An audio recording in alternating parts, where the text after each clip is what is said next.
20 warga negara Indonesia atau WNI diduga menjadi korban perdagangan orang di Myanmar. Para calon pekerja migran ini juga dilaporkan mengalami kekerasan selama disekap.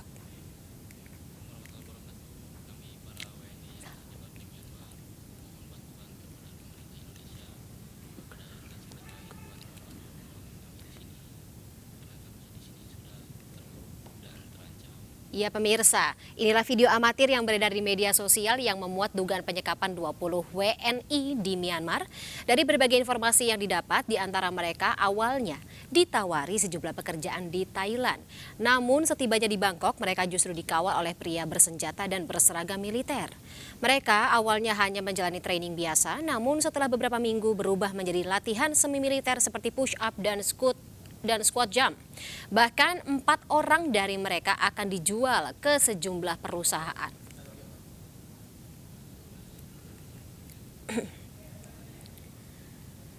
Pemirsa, dugaan penyekapan 20 calon pekerja migran Indonesia di Myanmar hingga kini masih menunggu tindakan dari Kedutaan Besar Republik Indonesia di Myanmar. Diduga posisi para WNI sudah berada dekat perbatasan antara Myanmar dan Thailand.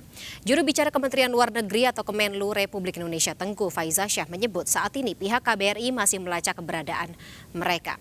Untuk mengetahui bagaimana yang sebenarnya terjadi terhadap para WNI di sana, kami saat ini telah terhubung dengan salah satu anggota keluarga mereka, Ibu Rosa. Kami juga sebelumnya telah mencoba untuk menghubungi Direktur Perlindungan WNI Kementerian Luar Negeri Yuda Nugraha, namun beliau mengatakan masih sedang bertugas. Selamat sore Ibu Rosa, saya sapa terlebih dahulu. Ya, selamat sore Mbak Fani. Baik, Bu Rosa, sebelumnya saya ingin mengucapkan saya turut prihatin terkait dengan kondisi yang menimpa Ibu Rosa dan juga keluarga, tentu saja dengan anggota atau nasib anggota keluarga Ibu. Kalau boleh tahu terkait dengan hubungan keluarga yang ada gitu antara Ibu Rosa dengan salah satu WNI ini apa Bu? Dan siapa namanya? Iya, saya itu keluarga dari Noviana Indah, dan saya sepupunya ya. Oke. Noviana Indah. Bu Rosa, Iya. kalau boleh tahu, bisa mungkin diceritakan Iya. kronologi keberangkatan Noviana sampai dengan kabar terakhir yang Ibu Rosa dan juga keluarga terima.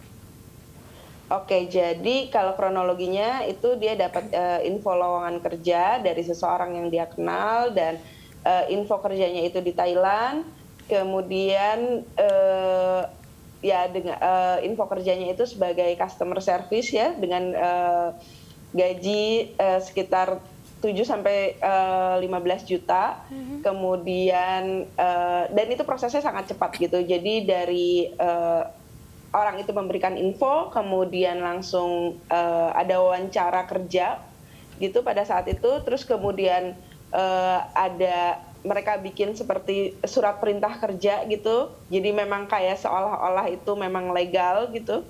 Kemudian hanya berjarak 4 hari kemudian mereka langsung berangkat gitu, langsung diberangkatkan gitu ya. Dan memang mendaratnya pada saat itu di Bangkok gitu, di Thailand. Tapi ternyata dari situ mereka dibawa lagi gitu loh. Dibawa lagi kemudian sampai ke perbatasan, pertamanya itu di Mae Sot di Thailand, menginap di situ 1 malam. Kemudian nah ini di sini yang mulai memang sebetulnya sangat mencurigakan gitu ya harusnya.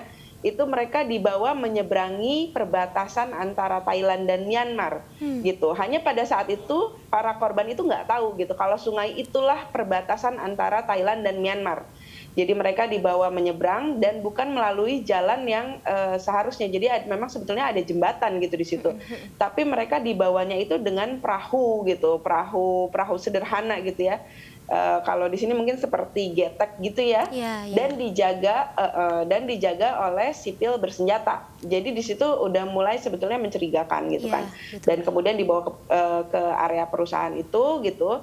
Nah di situ semakin ketat lagi semua penjagaannya gitu ya. Jadi semuanya dikelilingi tembok, udah hampir seperti penjara. Terus kemudian juga mereka punya seperti penjaganya tuh benar-benar kayak tentara militer, karena memang daerah ini adalah daerah yang dikuasai oleh pemberontak gitu ya di Myanmarnya.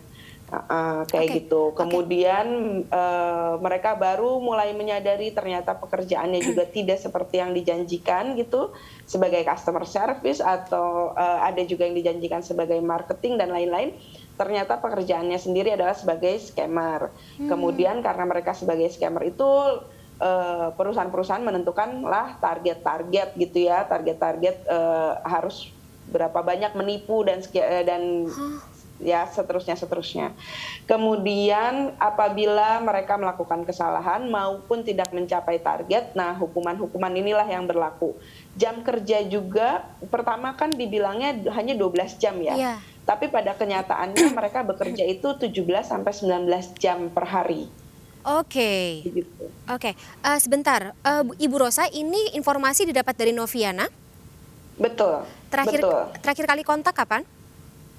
Terakhir kontak berarti tanggal 24 ya, kemarin ini tanggal 24 April ini terakhir kita bisa kontak gitu. Karena sebetulnya gini, sebetulnya semua handphone itu disita Heeh.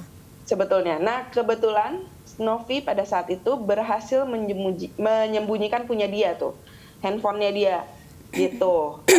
Jadi ya pokoknya dia berhasil menyembunyikan. Nah, jadi kita bisa kontak gitu. Oke.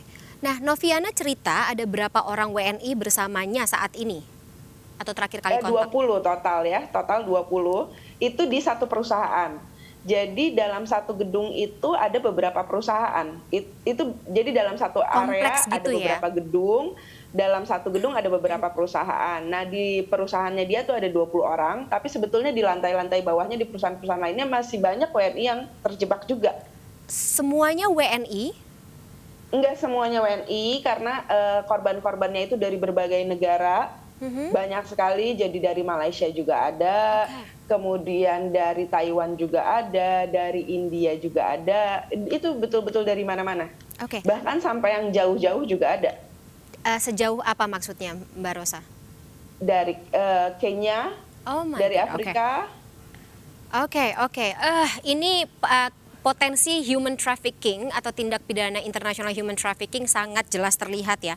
Tapi Mbak Rosa, mungkin juga ada informasi dari Noviana terkait dengan ketika proses penyekapan tersebut. Nanti saya akan tarik lagi garis ke belakang terkait dengan cerita atau kronologi ini gitu. Tapi kalau misal kita Iya. bicara mengenai penyekapan, menurut Noviana atau kelihatan tidak ini tentara militer dari negara mana? Mungkin ada tulisan negara apa seperti itu atau tulisan tulisan yang dia bisa rekam seperti itu dan ceritakan ke Mbak Rosa gitu terkait dengan identitas dari sang penyekap atau perusahaan ini apa?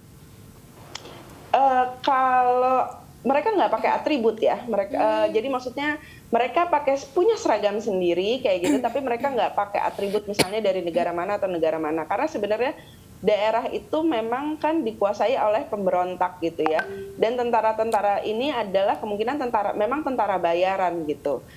Tapi sejauh informasi yang saya terima dari Novi sendiri dan beberapa dari informasi yang kami kumpulkan juga gitu, jadi perusahaan-perusahaan ini memang milik mafia gitu yang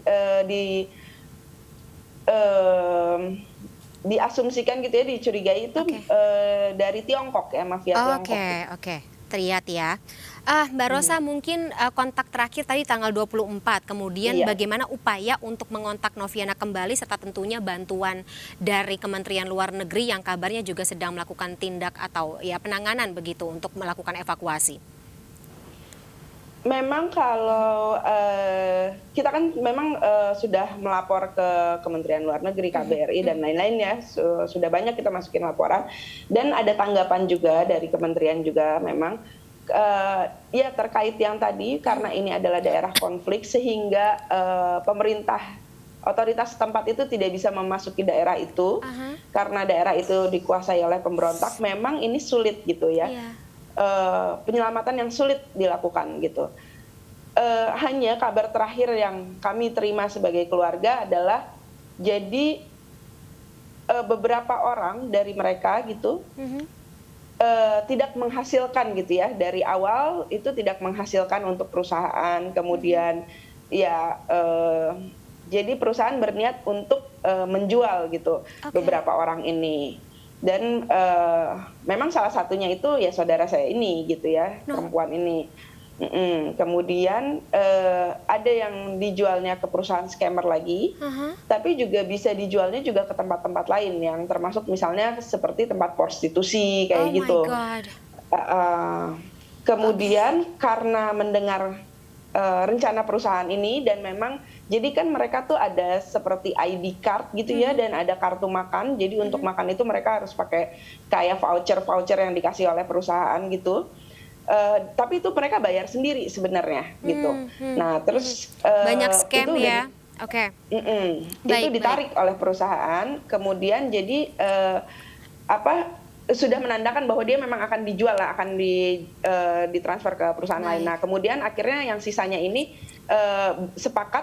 mereka semua sepakat untuk melakukan mogok kerja gitu. Nah inilah yang membuat kami sekarang sangat sulit menghubungi mereka. Oke, baik. Saya sangat berharap proses atau katakanlah penanganan dari pemerintah gitu, Kementerian Luar Negeri bisa berjalan lancar. Saya juga berharap saudara Mbak Rosa tetap berada dalam kondisi aman dan juga selamat sampai nanti akan dievakuasi.